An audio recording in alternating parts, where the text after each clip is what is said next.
Hi అండి.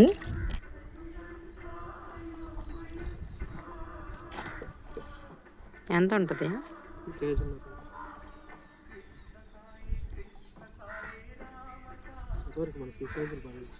చూశారు కదండి, ఇదే చిత్ర అంటాం మేము. మీ సైడ్ ఏమంటారో కామెంట్ చేయండి. కేజీన్నర ఉంటుందండి. ఇప్పుడు మేము వేసిన వల 5 కన్నండి దాంట్లో పడింది ఇది. ఈ వలలో పడే చేపలు అయితే ఇప్పుడు చూడండి,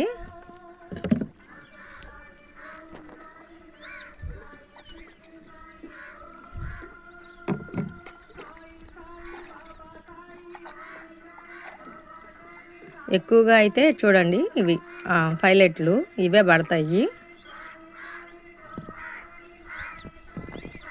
ఓకే అండి, బాయ్ అండి.